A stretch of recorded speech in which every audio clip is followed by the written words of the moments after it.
اے میرے امتیوں کوئی بھی مردہ میری بارگاہ میں لے کے آئے قدم کے ٹوکر سے میں تمہارے لیے مردے زندہ کروں گا. وہ عیسائی کہہ لو جی تمہارے قرآن سے ثابت ہے ہمارے نبی عیسیٰ علیہ السلام کی یہ شان ہے کہ وہ تو مردوں کو زندہ کرتے تھے اور تمہارے نبی خود مر کر مٹی میں مل گئے جبکہ ہمارے نبی عیسیٰ علیہ السلام آج بھی آسمانوں پر زندہ ہے. ٹھیک ہے نا؟ جواب دیں گے تم لوگوں کو چہرہ شکر کتنا بن جائے لیکن وہ عیسائی ہم سے بات نہیں کر سکے گا. کیوں؟ ہم کہتے ہیں عیسائی ٹھیک ہے عیسیٰ علیہ السلام کی عزت و عظمت کو ہم سلام کرتے ہیں لیکن جو مقام ہمارے نبی کا ہے وہ عیسیٰ علیہ السلام کا نہیں. کیوں؟ ہم کہتے ہیں ٹھیک ہے تمہارے نبی تو صرف اتنی بات کرتے تھے نا کہ نکلی ہوئی روح کو دوبارہ اسی جسم میں لوٹاتے تھے. یہی کرتے تھے نا. مردے کو زندہ کرنا کیا مطلب؟ نکلی ہوئی روح کو دوبارہ اسی جسم میں واپس لاتے تھے. یہ اتنی بڑی بات نہیں.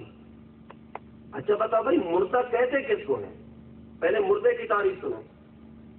یہ میرے سامنے لاؤڈ اسپیکر پڑا ہوا ہے اس کو آپ مردہ کہہ سکتے ہیں؟ کیوں؟ آپ کہیں گے ٹھیک ہے تو بے جان لیکن اس کو مردہ نہیں کہتے. کیوں؟ مردہ اسی کو کہتے ہیں جس میں روح کی صلاحیت موجود ہو. مردہ اسے کہتے ہیں جس میں روح کی صلاحیت موجود ہو. ٹھیک ہے تو بے جان لیکن اس میں روح کی صلاحیت نہیں اس لیے یہ مردہ. یہ کرسی جس پہ میں بیٹھا ہوں اس کو مردہ کہہ سکتے ہیں؟ حالانکہ ہے تو بے جان. آپ کہیں گے نہیں جی یہ مردہ نہیں ہو سکتا. اس لیے مردے کی تعریف یہ ہے کہ وہ جس میں روح کی صلاحیت موجود اس میں روح کی صلاحیت ہے ہی نہیں. یہ دیوار مردہ ہے کہہ سکتے ہیں مردہ ہے تو بے جان. لیکن آپ کہیں گے لیکن مردے کی تعریف یہ ہے کہ وہ جس میں روح کی صلاحیت موجود ہے. چونکہ یہ دیوار ہے اس میں روح کی صلاحیت موجود نہیں اس لیے اس کو مردہ کہہ سکتے نہیں. اور عیسیٰ علیہ السلام کیا فرماتے ہیں؟ وَأُحْيِي الْمَوْتَى میں مردے زندہ کروں گا. کیا مطلب؟ یعنی نکلی ہوئی روح کو دوبارہ اسی جسم میں لوٹاتا ہوں. نکلی ہوئی روح کو دوبارہ اسی جسم میں. ہم کہتے ہیں عیسائی علیہ السلام کے اس معجزے کو ہم تم عیسائیوں سے زیادہ مسلمان مانتے ہیں اس لیے کہ عیسیٰ علیہ السلام کے معجزے کا ذکر ہم مسلمانوں کے قرآن میں ہے. ارے عیسیٰ علیہ السلام تو یہ کرتے کہ صرف دوبارہ اسی نکلی ہوئی روح کو جسم میں لوٹاتے. یہ اتنی بڑی بات نہیں. ارے ہمارے نبی کی یہ شان ہے خدا کی قسم جس چیز میں روح کی صلاحیت بھی نہیں تھی میرے آقا نے اس میں بھی جان ڈال دی. میرے آقا نے جب ابو جہل کی پلیت مٹھیوں میں بند کر کریے میں جان ڈال کے ان پتھروں سے بھی اپنا کلمہ پڑھوا لیا.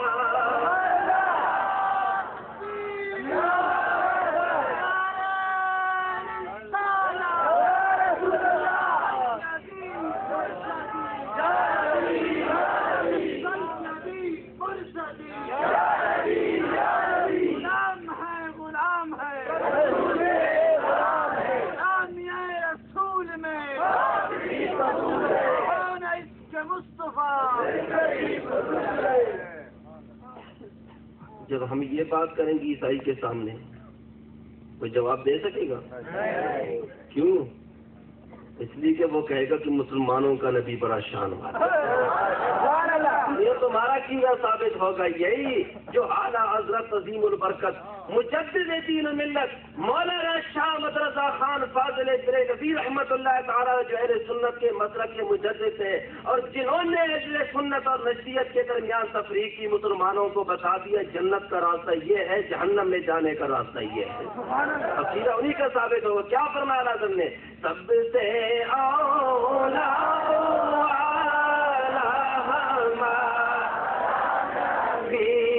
سب سے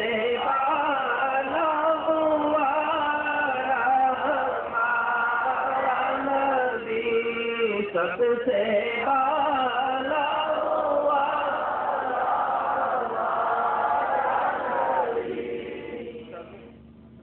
ابو جہل کا بیٹا اکرمہ بڑا ہی خوبصورت تھا حسین و جمیل تھا. خط و خال کے حساب سے رنگت کے حساب سے انتہائی خوبصورت تھے. ایک دن سرکار جب گھر پہ بیٹھے ہوئے تھے نہر کے کنارے میں وہاں سے اکرمہ گزرا. سرکار نے بلایا نبی کریم السلام نے اپنے دشمن کے بیٹے اکرمہ کو بلایا، فرمایا اکرمہ سبحان اللہ، اللہ تعالیٰ نے تجھے بڑی خوبصورتی سے نوازا ہے، اللہ تعالیٰ نے تجھے ظاہری خوبصورتی سے نوازا ہے، اکرمہ تو بڑا حسین ہے۔ اے اکرمہ میں اللہ کا رسول اپنی نبوت والی نگاہ سے دیکھ رہا ہوں، یہ حسین و جمیل چہرہ جہنم میں جانے کے قابل نہیں۔ حضور نے فرمایا یہ خوبصورت چہرہ اور جہنم؟ عرض کیا پھر کیا کروں یا محمد؟ حضور نے فرمایا میرا کلمہ پڑھ لو، وعدہ کرتا ہوں تجھے جنت اپنے ساتھ لے جاؤں گا۔ بس یہ کہنا تو اس کی دل کی دنیا بدل گئی، کہنے لگا ٹھیک ہے تیرا کلمہ پڑھوں گا، لیکن اس سے پہلے تسلی کے طور پر ایک کوئی معجزہ اگر میں چاہوں دکھا سکے گا؟ آقا نے فرمایا جو تیرا جی چاہے معجزہ طلب کر، میں اللہ کر۔ اور کرنے لگا آقا ٹھیک ہے، یہ نہر کے اس پار جو بڑا وزنی پتھر رکھا ہوا ہے، اس پتھر سے کہہ دے وہ آ کے تیرے نبی ہونے کی گواہی دے، میں کلمہ پڑھنے کو تیار ہوں۔ جب اکرمہ نے یہ بات کی نا، سرکار مسکرائے، فرمایا اگر میں خود بلاؤں ہو سکتا ہے تو اپنے باپ کی طرح کہہ دے کس نے جادو کیا، میں نہیں بلاتا، جا اس پتھر کو کہہ دے تجھے اللہ کے رسول بلاتے ہیں۔ اکرمہ کہتے ہیں میں آیا اور پتھر کو میں نے سلام کیا، میں نے کہا اللہ کے رسول بلاتے ہیں، بس یہ پیغام سننا تو اس میں جان پڑ گئی ہے۔ اکرمہ کہتے ہیں جو ہی میں نے نبی کریم علیہ السلام کا آدر اس پتھر کے قریب پہنچا، وہ پتھر کبھی دائیں کو جھکا تو کبھی بائیں کو جھکا، کبھی آگے کو جھکا تو کبھی پیچھے کو جھکا، اپنی جگہ سے نکلا انسانوں کی طرح اس کے پاؤں ہو گئے، وہ وہاں سے چل پڑا، چلتا ہوا دریا میں آیا، دریا میں اتر کے انسانوں کی طرف تیرنے لگا، دریا پار کر کے نبی کریم علیہ السلام کی بارگاہ میں حاضر ہوا، پتھر نے سرکار کے بارگاہ میں سرکار کے قدموں میں سر رکھ کے پڑا، اشہد ان لا الہ الا اللہ واشہد ان محمد رسول اللہ۔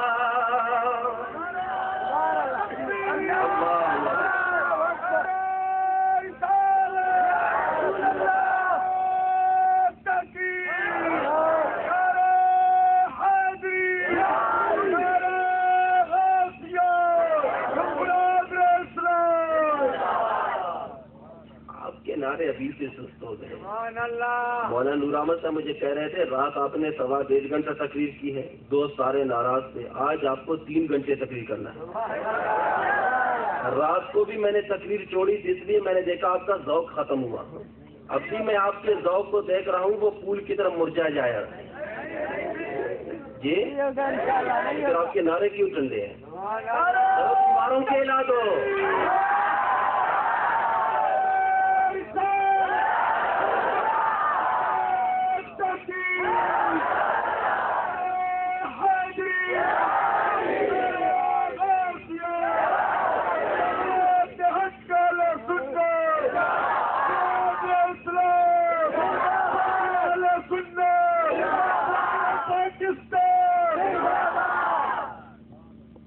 وہ پتھر آیا سرکار کے قدموں میں اور اس نے آ کے کیا کیا؟ کلمہ پڑھا۔ اس نے آ کے کیا کیا؟ حضور نے مسکرا کے دیکھا، فرمایا اکرمہ تسلی ہو گئی کافی؟ عرض کی آقا اس کے کلمہ پڑھتے ہی میں نے بھی کلمہ پڑھ لیا، آپ کے غلاموں میں شامل ہو گیا۔ اب آقا مزید تسلی کے لیے آپ اسے آرڈر کرتے ہیں واپس اپنی جگہ پہ چلا جائے۔ بس سرکار کا چہرہ انور اکرمہ کی طرف سے سرکار نے یوں انگلی کا اشارہ کیا، اس میں جان پیدا ہوگی، واپس اپنے جگہ پہ جا کے بیٹھے۔ اب ذرا توجہ کے ساتھ سنیں، حضور کا پیغام سن کے وہ پتھر آیا کہ نہیں؟ اس نے کلمہ پڑھا کہ نہیں؟ اچھا بتاؤ بھائی، چل کے آنے کے لیے کس چیز کی ضرورت؟ کس چیز کی ضرورت؟ اونچا بولے نا، کیا باتوں سے چلتے؟ آپ خود بھی جن چیزوں سے چلتے ہیں اسی کی گواہی دیں نا۔ چل کے آنے کے لیے کس چیز کی ضرورت؟ دیکھنے کے لیے کس چیز کی ضرورت؟ کلمہ پڑھنے کے لیے کس چیز کی ضرورت؟ اشارے کو سمجھنے کے لیے کس چیز کی ضرورت؟ میں آپ سے پوچھتا ہوں وہ پتھر ہے کوئی اور چیز؟ یہ سب چیزیں اس میں آ گئی کہ نہیں؟ ہم کہتے ہیں عیسائی عیسیٰ علیہ السلام کی عزت و عظمت کو ہم سلام کرتے ہیں، تمہارے نبی عیسیٰ علیہ السلام تو نکلی ہوئی روح کو دوبارہ اس میں جسم میں لوٹاتے ہیں، اتنی بڑی بات نہیں، جتنی بڑی بات یہ میرے آقا کو اللہ تعالیٰ نے وہ مقام عطا کر دیا، میرے آقا نے جب چاہا پتھروں میں بھی جان ڈال دیا اور پتھروں سے بھی اپنا کلمہ پڑھوا لیا۔ تو اب بتاؤ عیسیٰ علیہ السلام افضل ہوئے یا آقا؟ سب سے اولا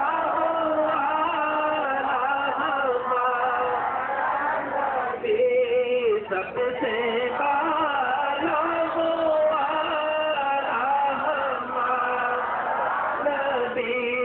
سب سے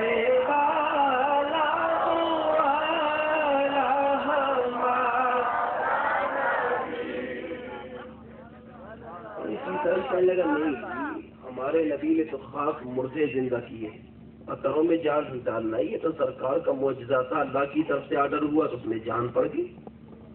بات یہ نہیں، یہ دکھا دو کیا کہ تمہارے نبی نے بھی کسی مردے کو زندہ کیا ہے؟ ہمارے نبی مردے زندہ کرتے تھے نا، تو کیا تمہارے نبی نے مردے زندہ کیے ہیں؟ کہا ہاں جی، جو پتھروں میں جان ڈال سکتا ہے کیا وہ نکلی ہوئی روح دوبارہ جسے میں نہیں لوٹا سکتا؟ نبی کریم علیہ السلام کے غلام تھے جن کا نام تھا حضرت جابر رضی اللہ تعالیٰ عنہ۔ آئے حضور کی بارگاہ میں، آقا فرمایا جی آقا میری یہ دل کی خواہش ہے اور اس کو میں اپنے لیے باعث سعادت فخر سمجھتا ہوں کہ آج دوپہر کا کھانا میرے غریب خانے سے تشریف لا کے تناول فرمائے۔ اور حضور کی بھی یہ شان تھی کہ دوست اپنی جگہ کوئی دشمن بھی دعوت کی پیشکش کرتا سرکار اسے بھی نہیں ٹکراتے تھے، دوستوں کو کچھ معلوم کرتے تھے۔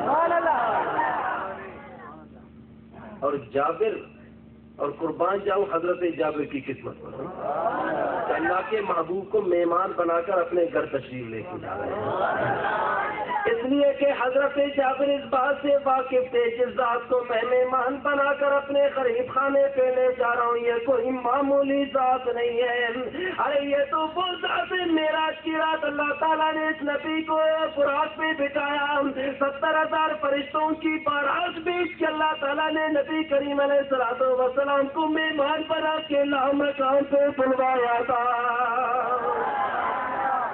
جو ذات خدا کا مہمان بن کے لامکان پہ جلوہ گر ہو، اور جابر کی خوش قسمتی کہ وہی ذات آج ان کے غریب خانے پہ تشریف لے جاؤ۔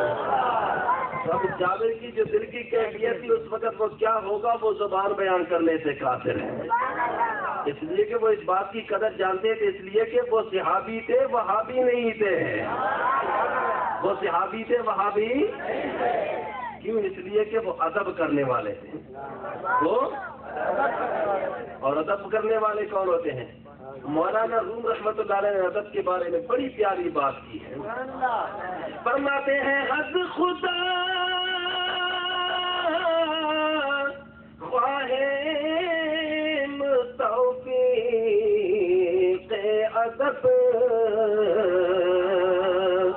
بے ادب محروم کشف از لطف رب۔ فرماتے ہیں ہر وقت خدا سے ادب کی دعا کیا کرو، رب العالمین ہمیں ادب کی توفیق نصیب فرما۔ کیوں؟ فرماتے ہیں اس لیے کہ جو بے ادب ہوتا ہے وہ اللہ کے لطف و کرم سے معروم ہوتا ہے، یہی نہیں بلکہ فرماتے ہیں بے ادب تنہا نہ خود را داشت بد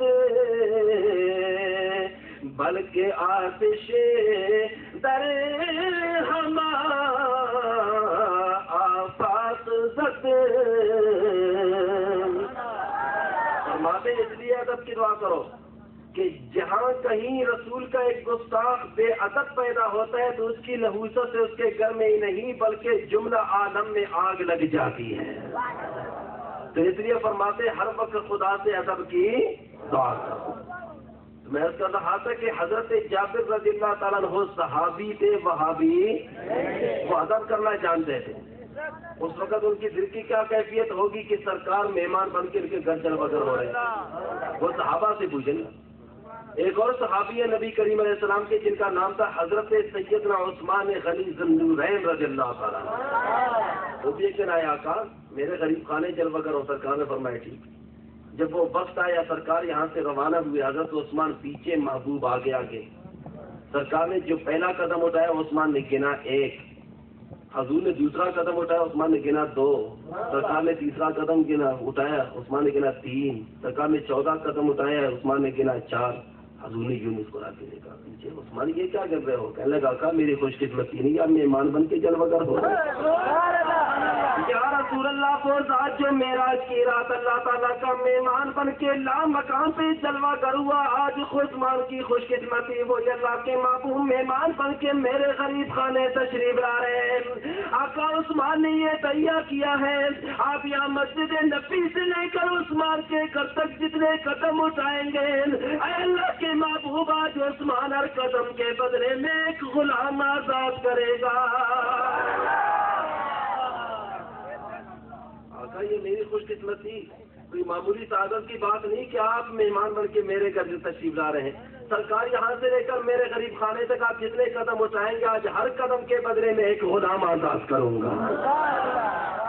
یہ ان سے پوچھے عاشقوں سے نا جو اس بات کی قدر و قیمت جانتے ہیں کہ اللہ کے محبوب ان کے گھر جلوہ گر ہو جائے پھر وہ کیا کر سکتے ہیں.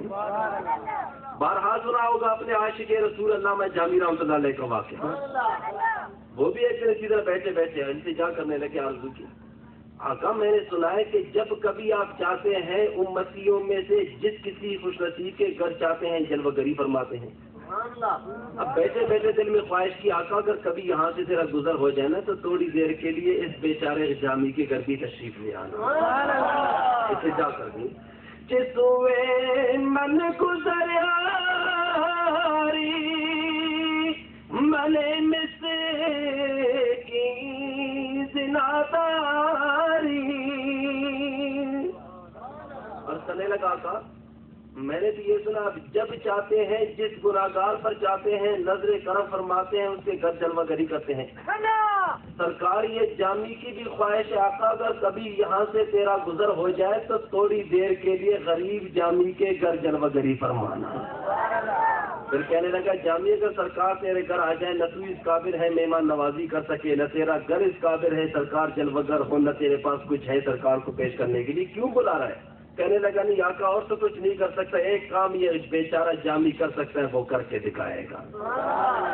جسوے من گزر آری من مس کی زناداری فدا ہے نقش نعلینت کنم جان یا رسول اللہ فدا ہے نقش نعلینت کنم جان یا رسول اللہ فدا ہے.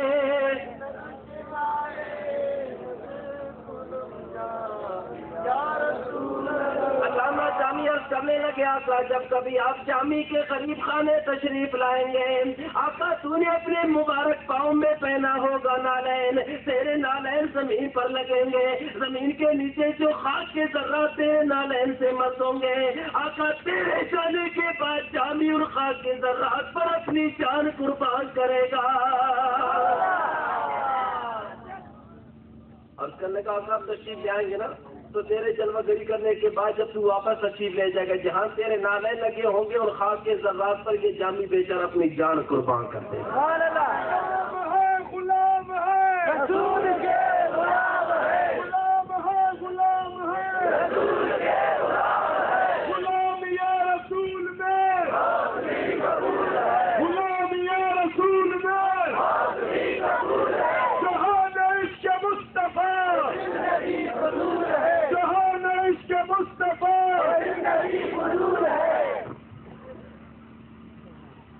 تو ابھی یہ ان سے پوچھیں جو اس بات کی قدر و قیمت جانتے ہیں. حضرت جابر رضی اللہ تعالیٰ عنہ بھی آئے آقا میرے غریب خانے تشریف ہے سرکار نے فرمایا جما دے. حضرت جابر کہہ کر اپنی زوجہ کو بلایا حضرت جابر نے زوجہ مطہرہ کو بلا کے فرمایا اپنی قسمت پہ جس قدر ناز کر لے کم ہے، اس لیے کہ آج ہمارے اس محدود سے چھوٹے سے غریب خانے پر اللہ کے محبوب جلوہ گری کرنے والے ہیں. تم میری زوجہ ہو، خیال یہ رکھنا کہ ایسی کوئی حرکت نہ کرنا جس سے اللہ کے محبوب کے دل پر پریشانی کے آثار نمایاں ہو. خیال کرنا، حسر وسا ادب کو بجا لانا. جس قدر آج تو ناز کر سکتی ہے ناز کر لے کہ اللہ کے محبوب تیرے گھر سے وغیرہ فرمانے.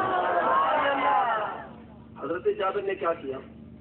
بکری کا بچہ تھا، اٹھایا اس بکری کے بچے کو ذبح کیا. اب حضور کی مہمانی کرنی تھی نا، بکری کے بچے کو ذبح کیا.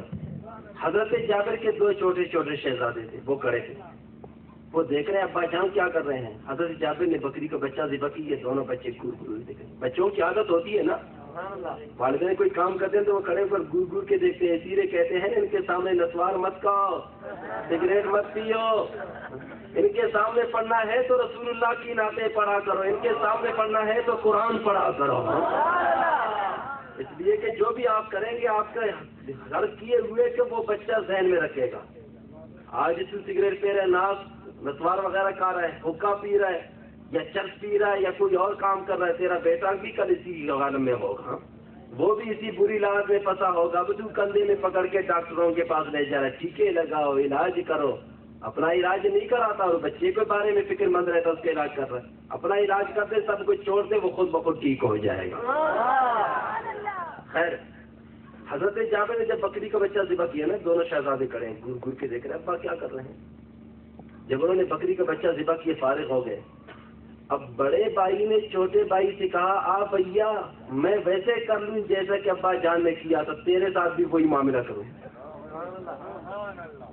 بڑے بھائی نے چھوٹے بھائی کو زمین پہ لٹایا اور چھری اٹھا کے اس کی گردن پہ پھیر دی، اور اللہ کی قدرت دیکھے چھوٹا بچہ شہید ہو گیا. جب شہید ہو گیا نا تو بڑے خوف طاری ہوا ہے یہ میں نے کیا کیا، یہ تو بھائی جان مر گئے، اب ابا مجھے زندہ نہیں چھوڑیں گے. آج سرکار بھی تشریف لانے والے دوپہر کے کھانے سے. اب بڑے بھائی خوف کے مارے، دہشت کے مارے مکان کی چھت پہ چڑھا اور اس کا پاؤں بھی پھسل گیا، زمین پہ گر پڑا، وہ بھی شہید ہو گیا. حضرت جابر رضی اللہ تعالیٰ عنہ کے دونوں شہزادے جام شہادت نوش کر گئے، اور آج سرکار بھی مہمان بن کے پہلی مرتبہ ان کے گھر تشریف لا رہے ہیں. جامی کے حضرت جابر کے گھر میں بسا ہوا گھر اجڑ گیا، دونوں بچے شہید ہو گئے. حضرت جابر نے بچوں کو سینے سے لگایا، ان کا مردہ چوم لیا اور ان کی والدہ سے کہنے لگا ہے زوجہ مطہرہ تیرے آنکھوں میں قطرہ آنسو کا نہ جائے، اس لیے کہ آج اللہ کے محبوب ہمارے گھر مہمان بن کے تشریف لا رہے ہیں. خیال کرنا تیرے آنکھوں میں آنسو نہ دیکھوں، اور یہ نہ ہو کہ شفقت پدری مجھ پہ غالب آ جائے یا شفقت مادری تجھ پہ غالب آ جائے، آنکھوں سے آنسو روا ہو اور سرکار کی مہمان نوازی میں کوئی کسر باقی رہ جائے. دونوں شہزادوں کے لاشوں کو اٹھا کر انہوں نے گھر کے کونے میں رکھ دیا. اللہ کے محبوب تشریف لائے تو جابر ہمیشہ سے زیادہ خوشحال نظر آ رہے ہیں. اب بچوں کے رنج کو وہ بھول ہی گئے بالکل. سرکار تشریف لائے، کھانا تیار ہوا، سرکار کے ہاتھ دھوئے، دسترخوان بچھایا، کھانا رکھ دیا. جب کھانا رکھ دیا قربان جائے، لوگ کہتے ہیں نبی کو دیوار کے پیچھے کہنے میں. جب دسترخوان بچھائے حضور نے فرمایا جابر تیرے دونوں شہزادے کہاں گئے؟ حضرت جابر اس کرنے کے سرکار کو باہر کہہ رہے ہوں گے، فرمایا نہیں بلاؤ ان کو. نبی کریم علیہ السلام نے فرمایا جابر جب تک وہ تمہارے شہزادے اسی دسترخوان پر بیٹھ کر مجھ اللہ کے رسول کے ساتھ کھانا نہیں تناول فرما لیں گے اس وقت تک میں بھی ایک لقمہ کھاؤں گا نہیں. حضور نے فرمایا بلاؤ.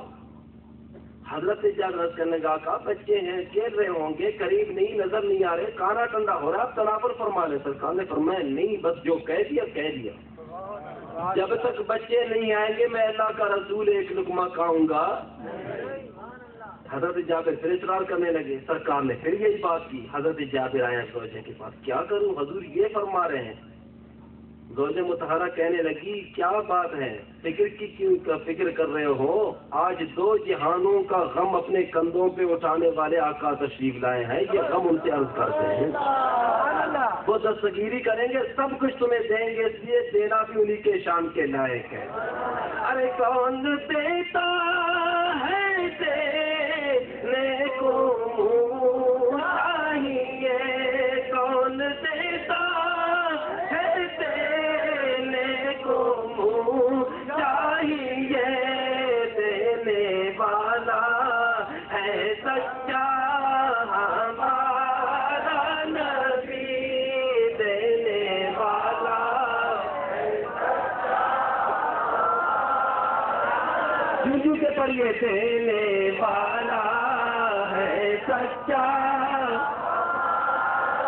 نبی، دینے والا ہے سچا۔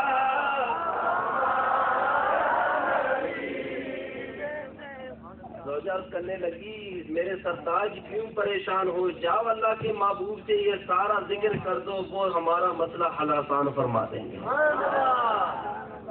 ابھی سرکار کے کانا سامنے رکھے ہوئے ہیں، سرکار تناول نہیں فرما رہے۔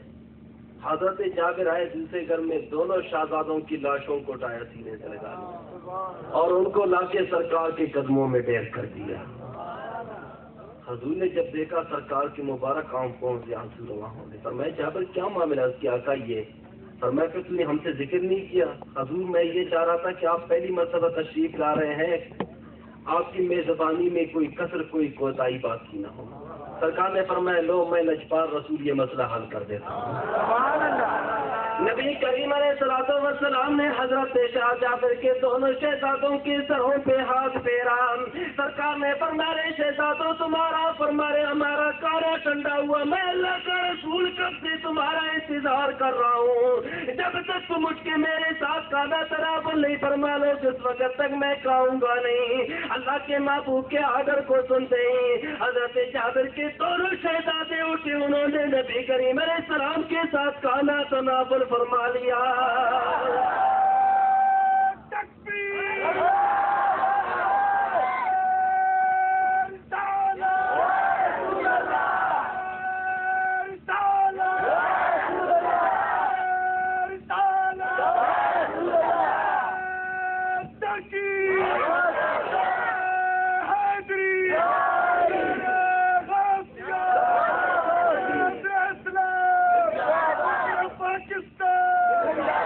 کون دیتا ہے دینے کو منہ چاہیے، کون دیتا ہے دینے کو منہ چاہیے، دینے والا ہے سچا ہمارا نبی، دینے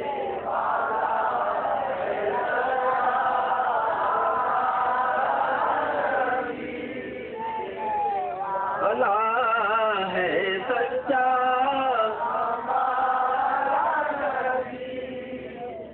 خیر بات دور چلی گئی، نتیجہ کیا نکلا کہ وہابی تو کہتا ہے سارے نبی ولی پیر شہید اکٹھے ہو جائیں ایک مکی نہیں بنا سکتے ہیں، اور ہم سنی یہ کہتے ہیں کہ اللہ نے اپنے نبیوں کو بہت کچھ اختیارات دیے ہیں، اللہ نے نبیوں کو سب کچھ اختیارات۔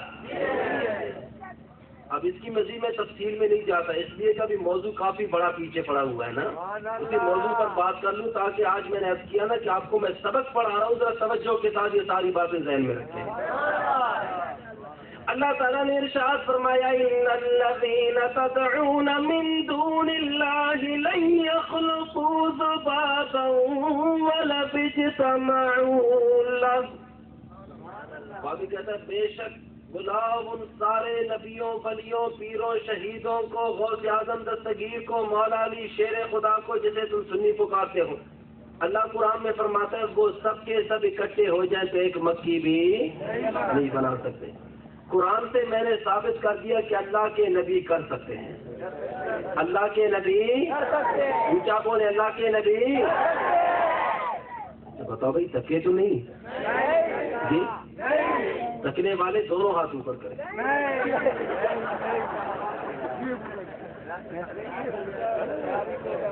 تھک گئے نا؟ کوئی بات نہیں. 6 دیگیں چاولوں کی تمہارے لیے پکی ہے، اور میں نے سنا ہے مولانا نور احمد صاحب نے دبی والی بریانی پکائی ہے. آج آپ کو وہ کھلائیں گے، لیکن تھوڑی دیر اور ابھی مجھے برداشت کرنا ہوگا. جی صبح تک تو پورا معراج بھی نہیں ہوا تو میں کیا بولوں گا؟ معراج بھی لیل رات کے تھوڑے سے حصے میں ہوا تو صبح تک میں کیسے بولوں گا؟ 18 سال کی رات ہوئی.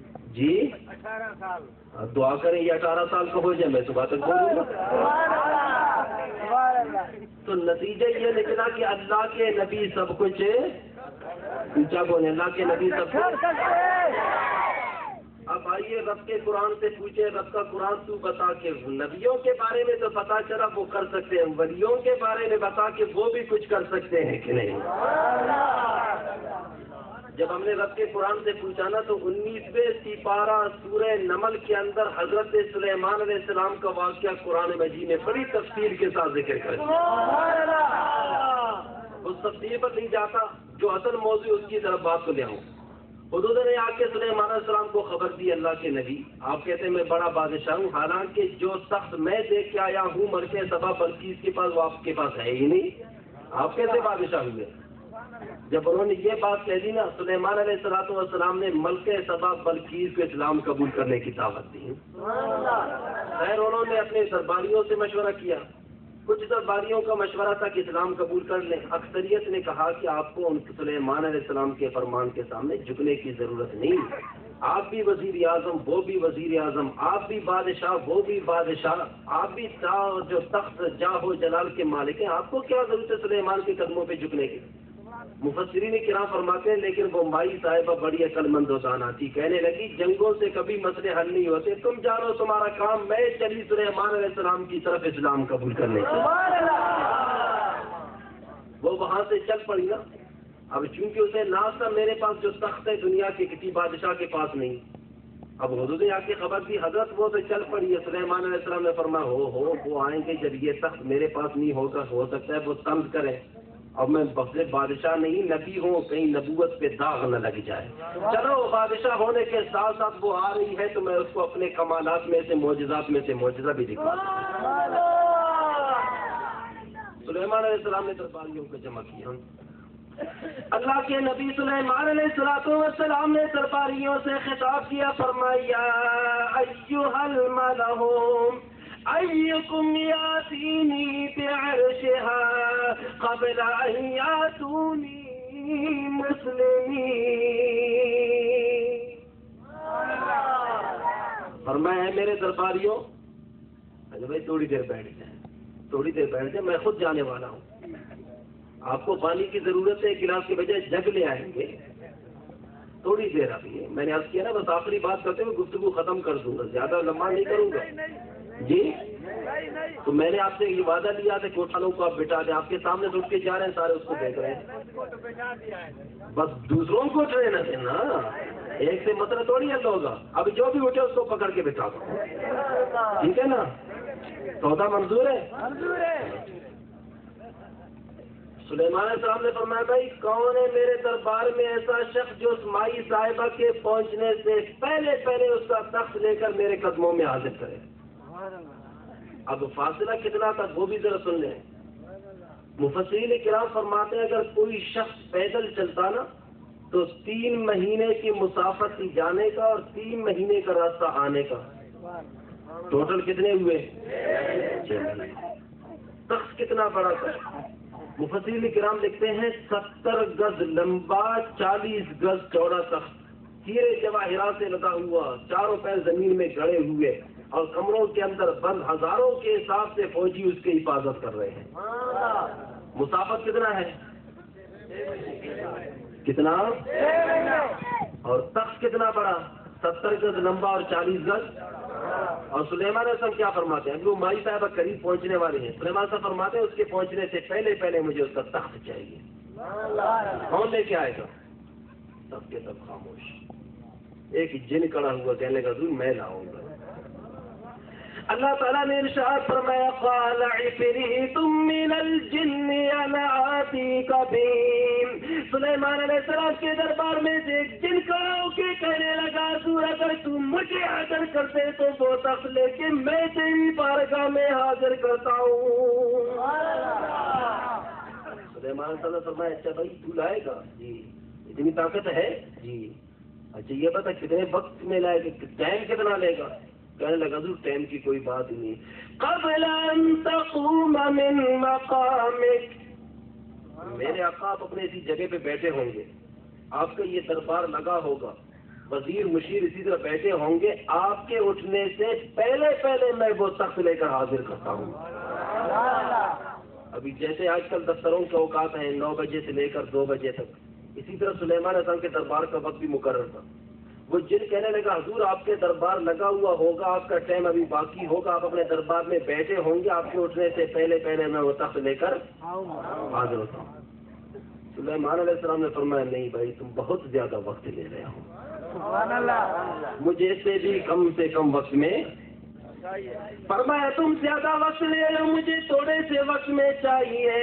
سلیمان علیہ السلام نے پھر اعلان کیا فرمایا میرے درباریوں تم میں کون ایسا شخص اس کے پہنچنے سے پہلے پہلے وہ تخت لے کر حاضر کر دے۔ اب جہاں جن کی طاقت جواب دے گی بھلا کسی اور کی کیا مجال؟ ہم سارے خاموش سے دیکھ رہے تھے کیا ہوگا کیا ہوگا، یہ جن یہ بلا یہ کچھ نہیں کر سکے، اور کیا کوئی اور کیا کر سکے گا؟ لیکن قربان جائیے اللہ کے ولی کی شان پر، جہاں جن کی طاقت ختم ہوتی ہے اللہ کے ولی کی طاقت وہیں سے شروع ہوتی ہے۔ اللہ تعالیٰ نے ارشاد فرمایا قال الذی عنده علم من الکتاب انا آتیک بہ، بس سلیمان علیہ السلام کے دربار میں وہ شخص کھڑا ہوا جس کے پاس تھوڑا سا علم تھا، تھوڑا سا کتاب کا علم تھا، کہنے لگا حضور اگر تو مجھے حاضر کر دے تو وہ تخت لے کر میں تیری بارگاہ میں حاضر کر دیتا ہوں۔ قال الذی عنده علم من الکتاب، یہ من تبعیدیہ ہے، یعنی پورے کتاب کا اسے علم نہیں تھا، کتاب میں سے بعض کا علم تھا۔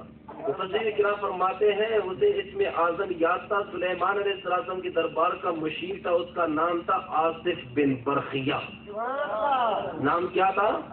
آصف بن، سلیمان علیہ السلام کی امت کا ولی تھا۔ کہنے لگا حضور اگر مجھے آرڈر کر دینا تو وہ تخت میں لے کر حاضر ہوتا ہوں۔ سلیمان علیہ السلام نے فرمایا لانے کے لیے کوئی جن بھی تو کہہ رہا تو میں لاؤں گا، مسئلہ یہ نہیں کہ تخت لانا ہے، مسئلہ یہ ہے کہ کم سے کم وقت میں لانا ہے، یہ بتا دو کہ ٹائم کتنا لوگے۔ کہنے لگا حضور آپ کے صدقے میں اس مقام تک پہنچا ہوں ٹائم کی کوئی بات ہی نہیں ہے۔ کہنے لگا سرکار اگر تم مجھے آرڈر کرتے وہ تخت لے کے میں حاضر ہوتا ہوں۔ فرمایا ٹائم کتنا لوگے؟ اللہ کے ولی نے جو دعویٰ کیا اللہ تعالیٰ نے قرآن میں اسے بیان کر دیا۔ اللہ کا ولی کہنے لگا قبل ان یرتد الیک طرفک، میرے آقا آپ کی آنکھ جھپکنے سے پہلے پہلے میں وہ تخت لے کر حاضر ہوتا ہوں۔